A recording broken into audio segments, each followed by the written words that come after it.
তো hello guys, চলে এসেছি আমরা নতুন একটা ভিডিও নিয়ে। এবং আজকের ভিডিওতে আমরা তোমাদের অত্যন্ত একটা রিকোয়েস্ট করা ভিডিও, সেটা হচ্ছে যে বিদ্যাসাগর ইউনিভার্সিটির আন্ডারে তোমরা যারা ইংলিশ অনার্সে পড়ছো, তোমাদের DEC3 লিটারেরি ক্রিটিসিজম এই যে টপিকটা রয়েছে এবং এর একটা অপোজিট টপিক রয়েছে লিটারেরি থিওরি, সেই টপিকে আমরা অন্যদিন একদিন ভিডিও বানাবো। তো লিটারেরি ক্রিটিসিজম এই টপিকের আন্ডারে তোমাদেরকে কোন কোন 10 মার্কসের কোয়েশ্চেন করতে হবে আর সব আমরা আজকের এই ভিডিওতে আলোচনা করব। কোন কোন 10 মার্কসের গুলো করতে হবে, ঠিক আছে? কোন কোন 10 মার্কস গুলো করতে হবে সেই সবগুলো আজ আমরা আজকের ভিডিওতে আলোচনা করব। তাই জন্য ভিডিওটা কিন্তু তোমরা স্কিপ করবে না এবং শেষ পর্যন্ত কিন্তু অবশ্যই দেখতে থাকো, কারণ যদি না দেখো তাহলে কিন্তু তোমাদের প্রিপারেশনে একটু সমস্যা হলেও হতে পারে। তো একটাই কথা বলবো, ভিডিওটা কিন্তু শেষ পর্যন্ত দেখো, তাহলে শেষ পর্যন্ত সব কিছু জিনিস বুঝতে পারবে। ওকে, ফার্স্ট অফ অল তোমাদের এই যে লিটারেরি ক্রিটিসিজম, এই লিটারেরি ক্রিটিসিজমের আন্ডারে অনেকগুলো টপিক রয়েছে, আমি জানি সেটা। তো কিছু আমাদেরকে এমনভাবে প্ল্যান করতে হবে যাতে আমরা ওভারঅল হোল সিলেবাসটাকে কভার করতে পারি।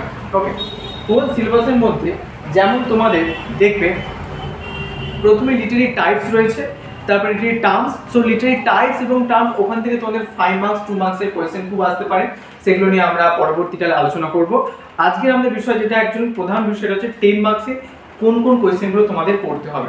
এটা একটা খুব গুরুত্বপূর্ণ এবং আমি তোমাদেরকে বলে দেবো কেমনভাবে করতে হবে এবং নোটস কোথা থেকে পাবে সেই সব কিছু জিনিস আজকের এই ভিডিওতে আমরা আলোচনা করব। Okay, first of all overview of classical critical tradition. এখানে তোমাদের 4টে টপিক রয়েছে। কি কি রয়েছে? প্লেটো রয়েছে, প্লেটো, অ্যারিস্টটল, তারপরে আমাদের রয়েছে হোরেস,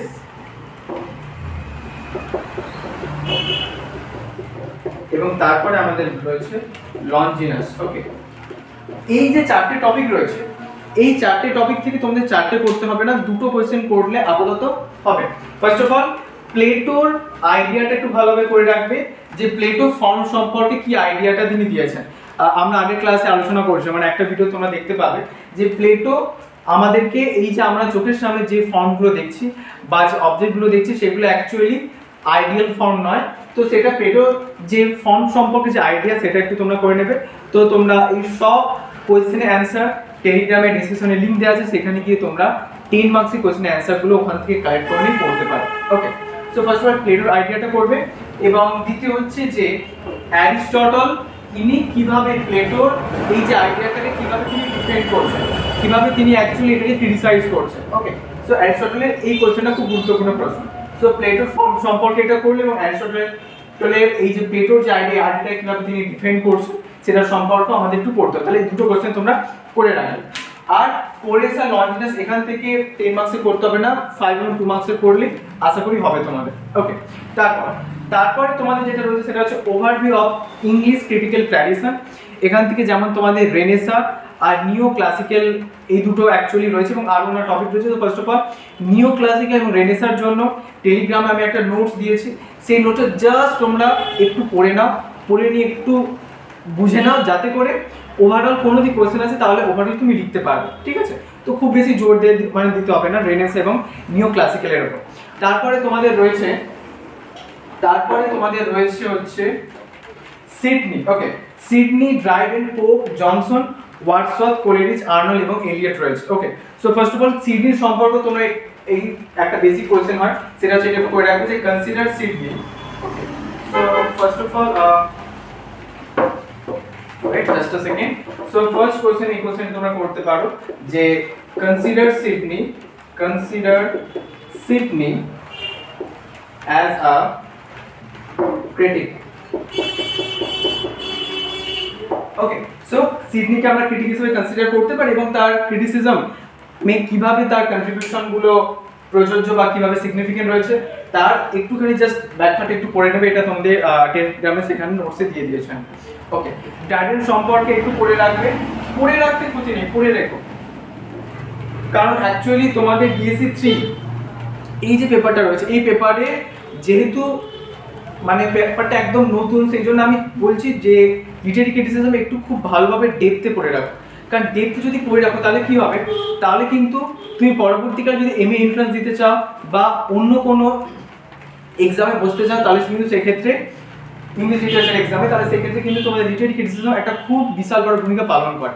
তাই জন্য আমি বলবো, যেহেতু এক্সামের জন্য প্রিপারেশন নিচ্ছ অনার্সের জন্য, তাই জন্য ভালোভাবে পড়ো, যাতে করে তোমার পরবর্তীতে যদি মাস্টার করো সেক্ষেত্রেও তোমাদের সুবিধা হবে। ওকে, সো এই কোয়েশ্চেনটা করে নাও, consider Sidney as a critic. তারপরে নেক্সট কোয়েশ্চেন যেটা রয়েছে সেটা হচ্ছে consider Dryden. Okay, consider Dryden as a critic, এটা একটু করে রাখো। ওকে, যে ড্রাইডেনকে কি আমরা ক্রিটিক হিসেবে কনসিডার করতে পারি, এই কোয়েশ্চেনটা একটু করে রাখো, ঠিক আছে? তারপরে তোমাদের রয়েছে পোপ এবং জনসন সম্পর্কে। সো পোপ জনসন সম্পর্ক সেম কোয়েশ্চেন একটু করে রাখো, এগুলো বেসিক কোয়েশ্চেন, ঠিক আছে? যে কনসিডার পোপ অর্থাৎ Alexander Pope as a critic. Okay, এবং তারপরে তোমাদের চার যেটা কোয়েশ্চেন রয়েছে সেটা হচ্ছে জনসন সম্পর্কে, Samuel Johnson. So consider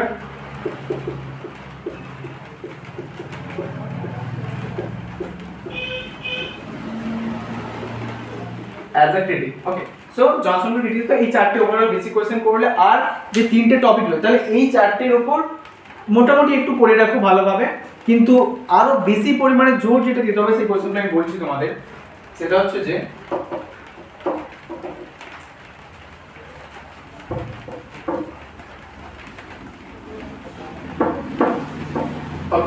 so সেটা হচ্ছে যেমন যেটা করতে হবে সেটা হচ্ছে উইলিয়াম ওয়ার্ডসওয়ার্থ সম্পর্কে দেখবে তোমাদের ওখানে রয়েছে। সো উইলিয়াম ওয়ার্ডসওয়ার্থ কেন আমাদের এই লিটারেরি ক্রিটিসিজম ওয়ার্ল্ডে, ওকে, একটা ওয়ার্ল্ড হিসেবে আমরা ধরছি লিটারেরি ক্রিটিসিজম। ক্রিটিসিজম মানে তোমাদের আমি বলেছিলাম যে এটাকে নেগেটিভ পার্সপেক্টিভে ধরবে না, এক প্রকার একটা জাজমেন্টাল পার্সপেক্টিভের সাথে এটাকে ডিফাইন করার চেষ্টা করবে। সো উইলিয়াম ওয়ার্ডসওয়ার্থ কেন আমাদের লিটারেরি ক্রিটিসিজম বিখ্যাত, এটা খুব বিশাল বড় একটা গুরুত্বপূর্ণ প্রশ্ন। So first of all William Wordsworth, okay, so first of all আগে একটু আমাদেরকে অতীত সম্পর্কে জানতে হবে, তারপর ব্যাপারটাকে একটু বললে ক্লিয়ার হবে।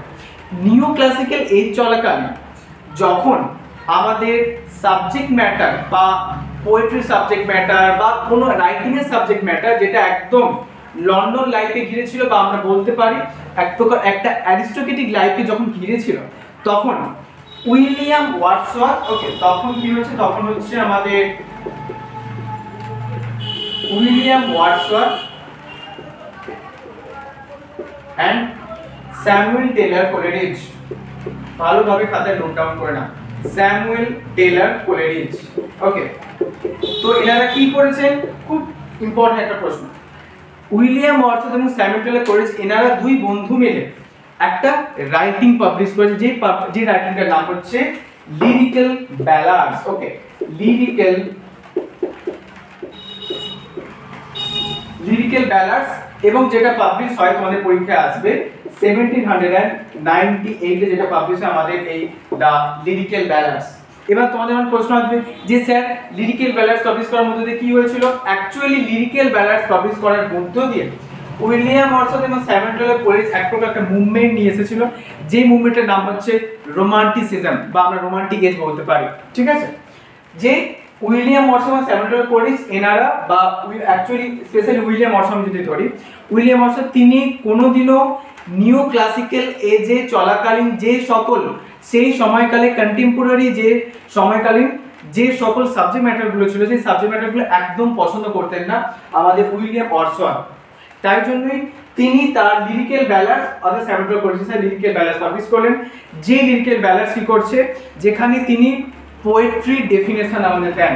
That's a very important question, poetry definition, এটা তোমরা হচ্ছে নোটসে পেয়ে যাবে। পোয়েট্রি ডেফিনেশনটা কি দিয়েছেন, what is the definition of poetry according to William Wordsworth, সেখানে দেখবে নোটসে আছে poetry is the spontaneous overflow of powerful feelings which takes its origin from emotions recollected in tranquility। So ওই ডেফিনেশনটা খুব ভালোভাবে পোয়েট্রি ডেফিনেশনটা করে রাখবে। ওকে, তারপর উইলিয়াম ওয়ার্ডসওয়ার্থের মতে কবিরা হচ্ছে আমরা বলতে পারি গিফটেড চাইল্ড, ভগবানের দ্বারা, কারণ কবিদের মধ্যে এমন কিছু অর্গানিক সেন্সিবিলিটি আছে যেইগুলো একটা গ্রেটার সেন্সিবিলিটি রয়েছে, যেইগুলো অর্থাৎ আমরা কোনো একটা ফুলকে দেখলাম, ফুলকে দেখে আমাদের মনের মধ্যে যেটা গভীর আনন্দ জেগে উঠলো, এই আনন্দটা সবথেকে বেশি পরিমাণে জেগে ওঠে কবিদের মধ্যে। তাই জন্য উইলিয়াম ওয়ার্ডসওয়ার্থ বলছেন যে কবিরা হচ্ছে একটা গ্রেটার অর্গানিক সেন্সিবিলিটির সাথে জন্মগ্রহণ করে, যেটা সাধারণ মানুষেরা পায় না। কারণ কবিরা ওই জিনিসটাকে দেখেই তো নতুন কোনো কবিতা লিখবেন। তো এটা হচ্ছে উইলিয়াম ওয়ার্ডসওয়ার্থ বলেছেন। ওকে, এরপর উইলিয়াম ওয়ার্ডসওয়ার্থ তিনি বলছেন যে পোয়েটিক কম্পোজিশন মানে কবিতা কেমনভাবে লিখতে হবে বা পোয়েটিক ক্রিয়েশনের 4টে স্টেজ রয়েছে। কি কি 4টে স্টেজ? ফার্স্ট স্টেজের নাম হচ্ছে অবজারভেশন। কি স্টেজের নাম? অবজারভেশন বা আমরা বলতে পারি পারসেপশন। অবজারভেশন বা পারসেপশন মানে কি? অবজারভেশন পারসেপশন মানে তুমি তোমার চোখের চারপাশে যেটা দেখছো সেটাকে অবজার্ভ করছো বা পারসিভ করছো, করার বুদ্ধ দিয়ে তো তোমার মনের মধ্যে পাওয়ারফুল ফিলিং ট্রিগার হবে। সেম তো ফার্স্ট স্টেপটার নাম হচ্ছে অবজারভেশন বা পারসেপশন। নেক্সট দ্বিতীয় নম্বর স্টেজ যেটা হচ্ছে সেটা হচ্ছে রিকালেকশন। রিকালেকশন কোথায় হবে? ইন ট্র্যাঙ্কুইলিটিতে হবে। In tranquility. ওকে, মানে ট্র্যাঙ্কুইলিটিতে এই যে তুমি একটা ফুল দেখলে, দেখার পর বাড়িতে এসে ভাবছো, যেটা তুমি রিকালেক্ট করছো, কোথায় করছো? ট্র্যাঙ্কুইলিটিতে করছো। তো তাই জন্য রিকালেকশন ইন ট্র্যাঙ্কুইলিটি দ্বিতীয় নম্বর স্টেপ। 3 নম্বর স্টেপ কি? 3 নম্বর স্টেপ আমাদের রয়েছে 3 নম্বর স্টেপ যেটা কি, এবং 2 নম্বর স্টেপে একটা খুব গুরুত্বপূর্ণ প্রশ্ন, সেটা হচ্ছে যে এই সেকেন্ড নম্বর স্টেজে অর্থাৎ অবজারভেশন রিকালেকশনের আগে এক প্রকার একটা ইন্টারভ্যাল রয়েছে, যে ইন্টারভ্যালে এরকম কিছু আননেসেসারি এলিমেন্টস রয়েছে বা সুপারফিউটিস রয়েছে, সেগুলোকে আমাদেরকে বাদ দিতে হবে। যেমন তুমি একটা ফুলকে দেখে যখন আনন্দ পাচ্ছ, ফুলটার পাশে কি রয়েছে সেগুলো তুমি কবিতার মধ্যে তো লিখবে না, তো মেইন বিষয়বস্তু তোমার ফুল, তাই জন্যই সেই সকল অপ্রাসঙ্গিক বা নন এসেন্সিয়াল এলিমেন্টসগুলোকে বাদ দিতে হবে, যেটা হচ্ছে আমাদের অবজারভেশন রিকালেকশনের মাঝখানে ইন্টারভ্যালে আসে। 4 নম্বর স্টেজ। 4 নম্বর স্টেজে কি? 4 নম্বর স্টেজ যেটা সেটা হচ্ছে আমাদের মাইন্ডের মধ্যে এবার আমরা কি করব, এই যে আমরা জিনিসটাকে হচ্ছে একটা ভেবে নিলাম, এটা আমাদের সাবজেক্ট ম্যাটার, যে এটা হচ্ছে ফুল এবং এই ফুলটা নিয়ে আমরা হচ্ছে কবিতা লিখবো। ওকে, সো ফার্স্ট অবজারভেশন, তারপরে 2 রিকালেকশন ইন ট্র্যাঙ্কুইলিটি, এবং 3 নম্বর পয়েন্ট হচ্ছে constitutes a state of enjoyment. ওকে, এবার ওই সকল নন এসেন্সিয়াল এলিমেন্টস গুলো বাদ দিলাম, বাদ দিয়ে আমার মনের মধ্যে একটা স্টেট অফ এনজয়মেন্ট হলো। আর 4 দাগের পয়েন্ট সেটা হচ্ছে এটাকে শেয়ার করব, শেয়ারিং। এটাকে শেয়ারিং করব। তাহলে এই 4টি স্টেপ খুব ভালো কিন্তু করে রাখবে, পরীক্ষায় আসার সম্ভাবনা খুব বেশি। Okay, the 4 stages of poetic composition according to William Wordsworth, এই নোটসটা তোমরা টেলিগ্রামে পেয়ে যাবে। নেক্সট যেটা একটা গুরুত্বপূর্ণ প্রশ্ন হয় তোমাদের, সেটা হচ্ছে যে উইলিয়াম ওয়ার্ডসওয়ার্থের মতে সাবজেক্ট ম্যাটার অফ পোয়েট্রিটা অ্যাকচুয়ালি কি, বা William Wordsworth poetry subject matter সম্পর্কে কি বলেছেন। আমি প্রথমেই বলেছিলাম যে উইলিয়াম ওয়ার্ডসওয়ার্থ তিনি লন্ডন লাইফ বা নিও ক্লাসিক্যাল এজ চলাকালীন যে সকল অ্যাকচুয়ালি কন্টেম্পোরারি বা প্রমিনেন্ট যেসব সাবজেক্ট ম্যাটার ছিল, যেমন লন্ডন লাইফ, এই সকল সাবজেক্ট ম্যাটারগুলোকে তিনি কি করছেন, তিনি এগুলোর বিরুদ্ধে ছিলেন, এবং তার মতে পোয়েট্রি সাবজেক্ট ম্যাটার হবে হাম্বল অ্যান্ড রাস্টিক লাইফ।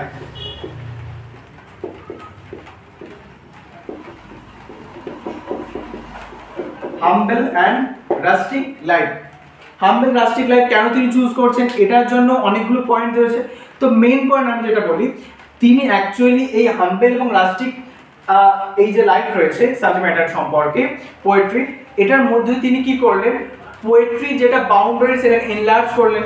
অর্থাৎ আগেকার দিনে পোয়েট্রি লেখা হতো কাদেরকে নিয়ে, যারা খুব বড় বড় ব্যক্তি, অ্যারিস্টোক্রেটিক পিপল, তাদেরকে নিয়ে লেখা হতো। তো তিনি কি করলেন, পোয়েট্রি যেটা বাউন্ডারি সেটাকে তিনি এক্সপ্যান্ড করলেন, সেটাকে তিনি বাড়ালেন, কিসের মধ্যে, হাম্বল এবং রাস্টিক লাইফের মধ্যে দিয়ে।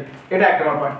2 নম্বর পয়েন্ট হচ্ছে অ্যাকর্ডিং টু উইলিয়াম ওয়ার্ডসওয়ার্থ এই হাম্বল এবং রাস্টিক লাইফ এটা এতটাই সিম্পল এবং এতটাই ইনোসেন্ট যে এই হাম্বল এবং রাস্টিক লাইফের মধ্যে কোনো রকম কোনো আর্টিফিশিয়াল সোশ্যাল কোডসের ইনফ্লুয়েন্স আমরা দেখতে পাই না, যেটা আমরা অ্যাকচুয়ালি আরবান লাইফে দেখতে পাই। ওকে, এবার আরেকটা যেটা গুরুত্বপূর্ণ প্রশ্ন হচ্ছে যে এনাদের যে বিহেভিয়ার্স এবং ম্যানার্স এগুলো খুব ন্যাচারাল, এবং এনাদের বিহেভিয়ার্স এবং ন্যাচারালগুলো পার্মানেন্ট, কারণ এগুলো তো কোনো আর্টিফিশিয়াল সোশ্যাল কোড দ্বারা গাইডেড না, তাই জন্য। ওকে, তো এরকম অনেকগুলো পয়েন্ট হচ্ছে, এই নোটসটা তোমরা হচ্ছে এতে টেলিগ্রামে পেয়ে যাবে। সো এই কোশ্চেনটা হচ্ছে যে what is the subject matter of poetry according to William Wordsworth. Okay, তো এই হচ্ছে আপাতত উইলিয়াম ওয়ার্ডসওয়ার্থ থেকে 3টে কোশ্চেন প্রধান 10 মার্কস তোমরা করবে। একটা হচ্ছে কি পোয়েট্রি ডেফিনেশনটা কি, অর্থাৎ পার্টও তোমাদের আসতে পারে। নেক্সট হচ্ছে তারপর পোয়েটিক কম্পোজিশন বা পোয়েটিক ক্রিয়েশন কতগুলো স্টেজের মধ্যে দিয়ে কি কি, আর তারপর হচ্ছে what is the function of poetry. So first of all the এই কোশ্চেন একটু করে রাখবে তোমরা, what is the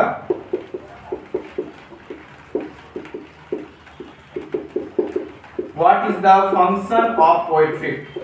Poetry function. So according to William Wordsworth, the function of poetry is to give pleasure. Pleasure দেয়, আমাদেরকে আনন্দ দেয়। ওকে, এটা একটু করলে। আর তারপরে হচ্ছে তোমাদের আরেকটা যে কোশ্চেন সেটা হচ্ছে যে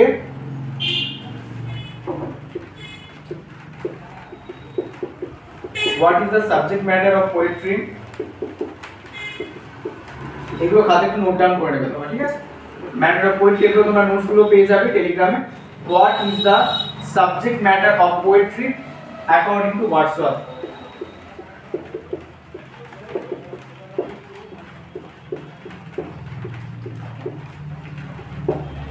এটা করলে তারপরে এখানে আরেকটা যেটা কোশ্চেন সেটা হচ্ছে what are the four stages of poetic composition.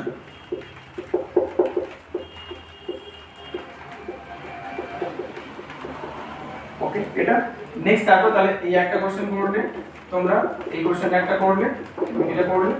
আরেকটা কোশ্চেন সেটা হচ্ছে what is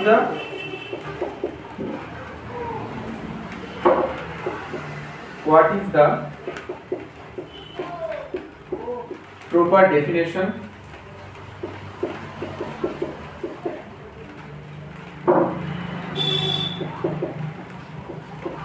of poetry.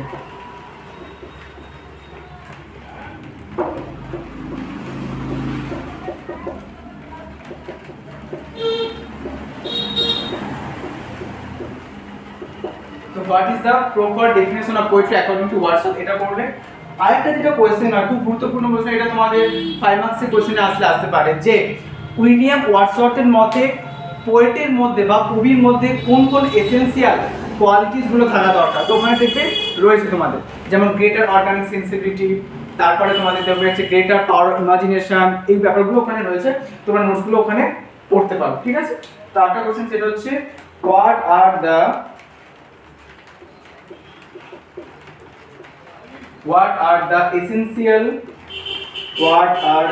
essential characteristics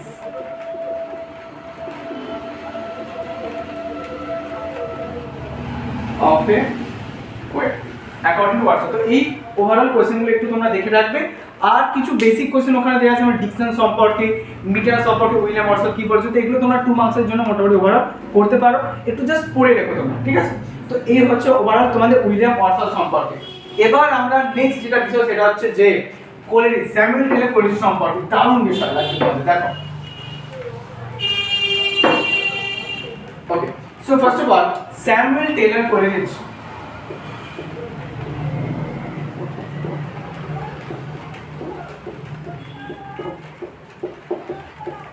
Samuel Taylor Coleridge, ওকে।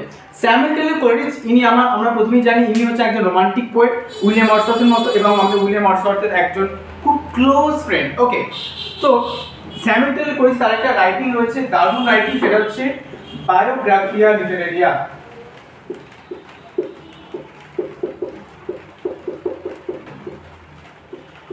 যেটা পাবলিশ হয় 1817 এ।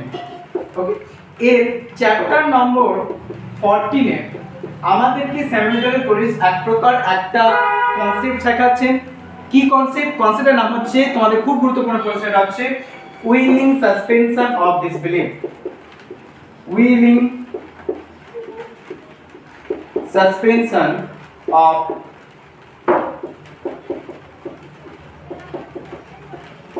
Willing suspension of disbelief. এবার তোমাদের প্রশ্ন, sir willing suspension of disbelief কাকে বলে? খুব সহজ, দেখো শোনো।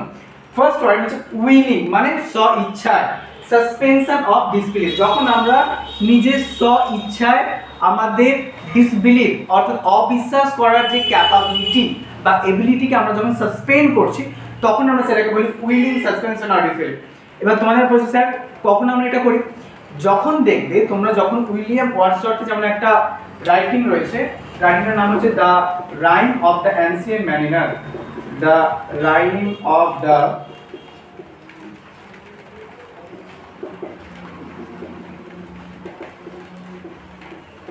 অ্যানসিয়েন্ট ম্যারিনার, এই গল্প যখন পড়বে তখন দেখবে যে এখানে কিভাবে আমাদের ম্যারিনার যিনি রয়েছেন উনি একটা বিয়ে বাড়িতে গেছেন, বিয়ে বাড়িতে গিয়ে একজনের হাত ধরে টানছে, এই তুমি দাও তোমাকে আমি গল্প বলবো, এবং সারা রাত ধরে গল্প বললেন।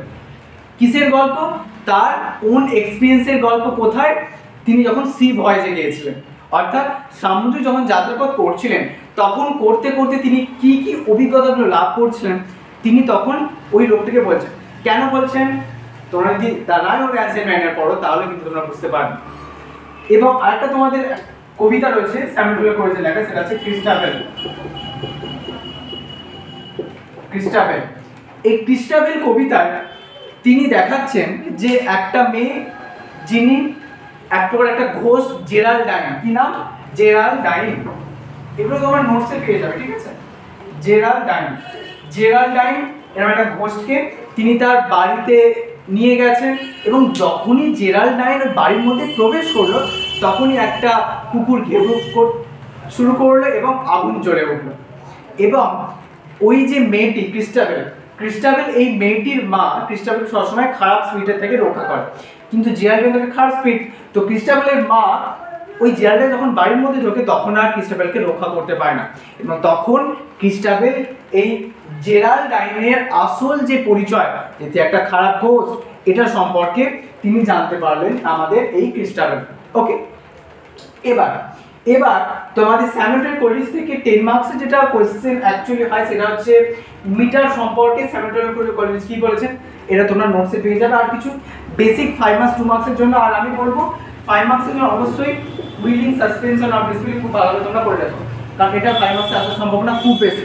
এগুলো কিছু বেসিক কোশ্চেন রয়েছে। ওকে, তারপরে তিনি হচ্ছে স্যামুয়েল কলিজ, তিনি অ্যাকচুয়ালি প্রোজ এবং পোয়েট্রির মধ্যে কি কি পার্থক্য তোমরা নোটসের মধ্যে এগুলো পেয়ে যাবে, একটু টেলিগ্রামে গিয়ে কালেক্ট করে পড়ে নাও, এক্সাম খুব সামনে আছে তোমাদের। ওকে, তারপর আমাদের নেক্সট টপিক যেটা, সেটা হচ্ছে যে ম্যাথিউ আর্নল্ড সম্পর্কে। ওকে, ম্যাথিউ আর্নল্ড সম্পর্কে, ম্যাথিউ আর্নল্ড সম্পর্কে আগে আমরা প্রথমে একটু বুঝতে হবে ম্যাথিউ আর্নল্ড সম্পর্কে।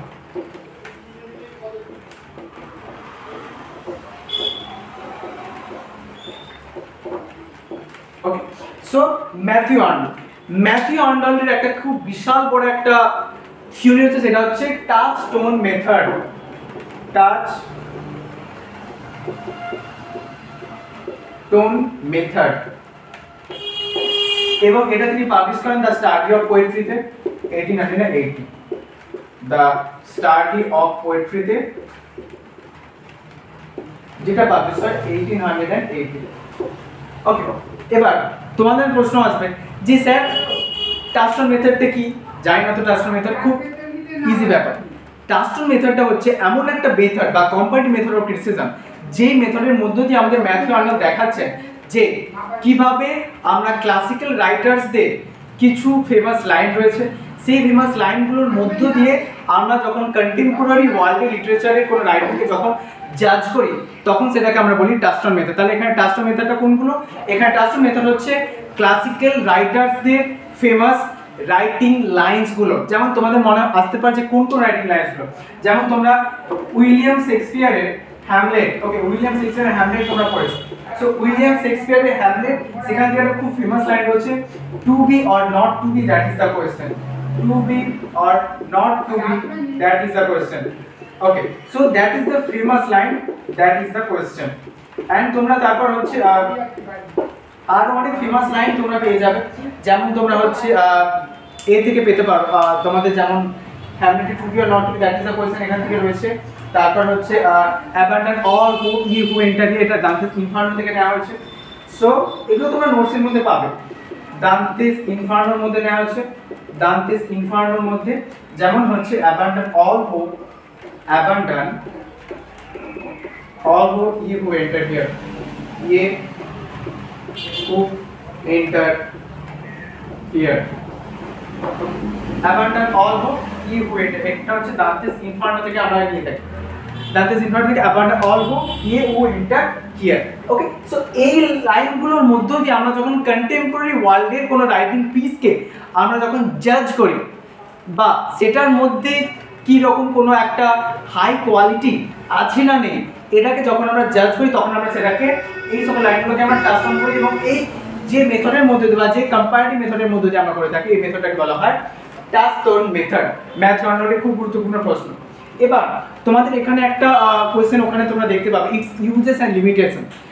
তো লিমিটেশনের মধ্যে বা আমরা বলতে পারি ওই টাচস্টোন মেথডের মধ্য দিয়ে জিওফ্রে চসার, যিনি হচ্ছেন আমাদের দান্তে, হোমার, শেক্সপিয়ারের মতো একজন ক্লাসিক্যাল রাইটার মনে করতে পারি, কিন্তু ব্যাপারটা কি, টাচস্টোন মেথডের মধ্য দিয়ে আমরা জিওফ্রে চসারকে আমরা কাকে জিওফ্রে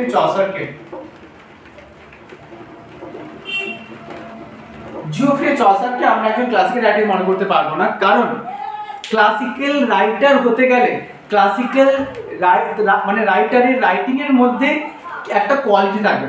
কি কোয়ালিটি? কোয়ালিটির নাম হচ্ছে হাই সিরিয়াসনেস। এখানে আছে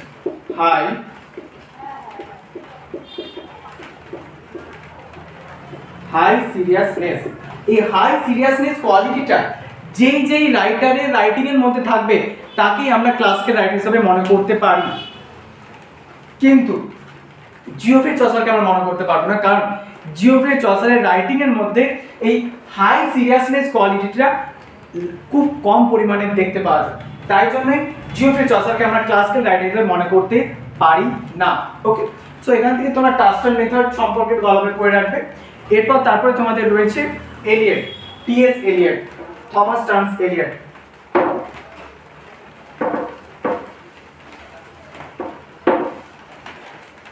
ওকে, থমাস টার্নস এলিয়ট বা আমরা শর্টে বলতে পারি TS Elliot.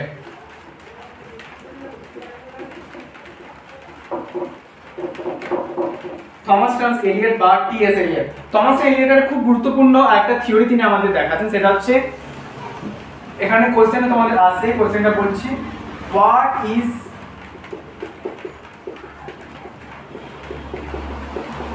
Tradition according to Eliot, according to T.S. Eliot। এটা একটা কোশ্চেন। এছাড়া একটা থাকে, how did he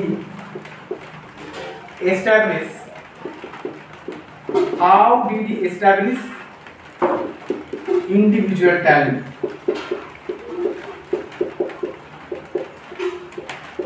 ওকে, এটা একটা খুব বিশাল বড় প্রশ্ন এবং তোমরা এটার মধ্যে দিয়ে অর দিয়ে একটা কোশ্চেন থাকে, সেটা হচ্ছে যে কনসিডার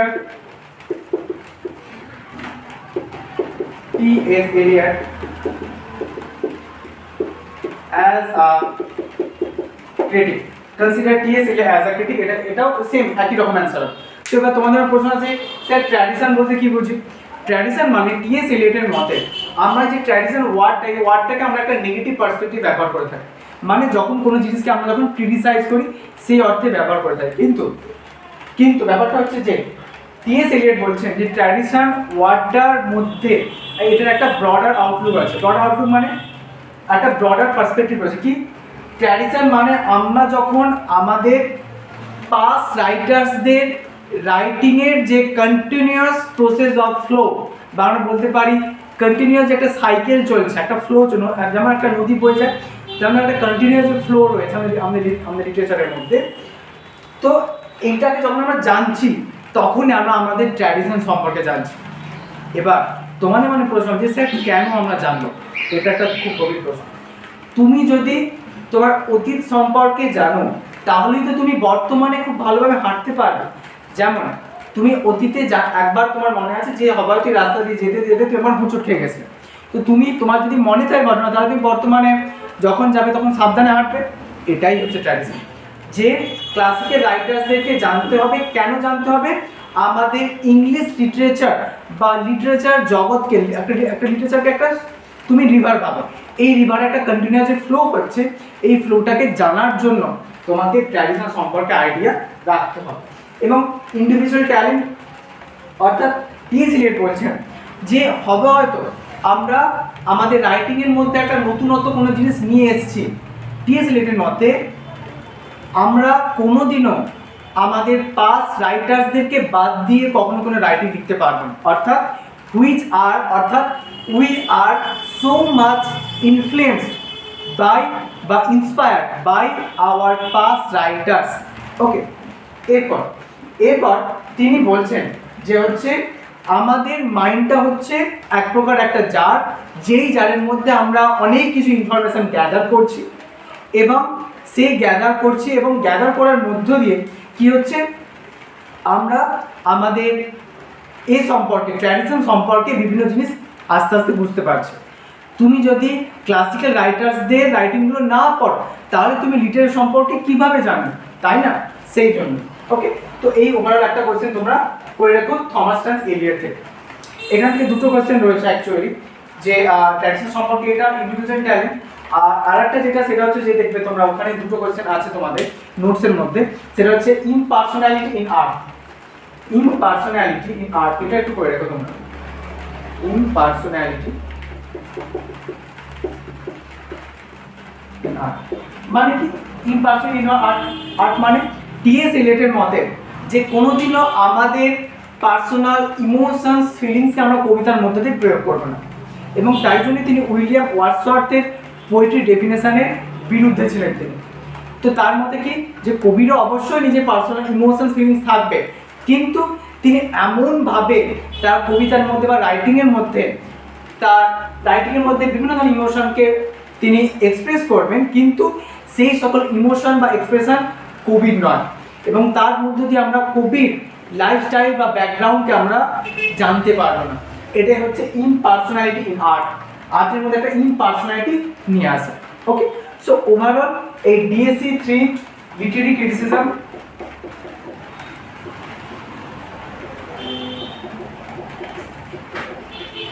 থেকে যে টপিকগুলো বললাম এই টপিকগুলো একটু ভালোভাবে করে রাখো। আর অবশ্যই ওপরে যে টপিকগুলো তোমাদের রয়েছে, যেমন দেখবে তোমরা ওখানে রয়েছে লিটারি ট্র্যাপসের মধ্যে ট্র্যাজেডি থেকে একটা কোয়েশ্চেন তোমাদের আসে, আমি তোমাদের দেখবে নোটসও দিয়েছি, যে role of chorus in tragedy. এটা জাস্ট একটু পড়ে রাখবে, ঠিক আছে? কারণ এটা খুব ইজি কোয়েশ্চেন যে ট্র্যাজেডিতে কোরাসের রোল কী ছিল, এটা একটু ভালোভাবে তোমরা করে রাখবে। তো এই ওভারঅল বেসিক কোয়েশ্চেনগুলো ডিএসসি 3 লিটারি ক্রিটিসিজমতে করে রাখো। আর লিটারি টাইপস এবং লিটারি টার্মস তোমাদের যদি কারো কোনো বুঝতে অসুবিধা হয় তাহলে তোমরা একটু কমেন্টে সেটা জানাবে, আমরা চেষ্টা করবো খুব তাড়াতাড়ি ভিডিও নিয়ে আসা। এবং তোমাদের এক্সাম খুব সামনে রয়েছে, সো বেস্ট অফ সবাইকে। খুব ভালো তোমরা প্রিপারেশান নিতে থাকো, ভয় পেও না, পড়তে থাকো, পরীক্ষা খুব ভালো হবে, চিন্তা করার দরকার নেই, ঠিক আছে? শুধু মনের মধ্যে একটু বিশ্বাস রাখো। আমি জানি যে তোমাদের মনে হচ্ছে যে এতদিন ধরে অনেকগুলো পড়া কভার করা হয়নি, এই সময় পারবো কিনা। আমি বলছি তোমরা পারবে, অবশ্যই পারবে। শুধু নিজের মধ্যে একটু বিশ্বাস রাখো যে আমি পারবো। এবং যেহেতু এই এক্সামটা তোমাদের 6th সেমিস্টারের লাস্ট এক্সাম, তো লাস্ট সেমিস্টারে দেখিয়ে দাও তুমিও পারো করতে। এই একটা নিজের মধ্যে একটা আগুন জ্বালিয়ে দেবো যে সবাই পারছে মানে আমিও পারবো, বা এমন একটা রেকর্ড তৈরি করো যেই রেকর্ড আজ পর্যন্ত বিদ্যাসাগর ইউনিভার্সিটির কোনো স্টুডেন্ট সেটাকে যেন ব্রেক মানে করতে পারেনি এবং ভবিষ্যতে করতে পারবে না, এমনভাবে পড়তে থাকো। আমি জানি, এবং কোথাও কোনো হেল্প লাগলে অবশ্যই তোমরা কমেন্টে সেটা জানবে, অবশ্যই হেল্প করার চেষ্টা করবে। ওকে, ভালোভাবে পড়তে থাকো মন দিয়ে। Okay, best of luck, thank you so much. সাবধানে থেকো এবং সুস্থ থেকো। Thank you.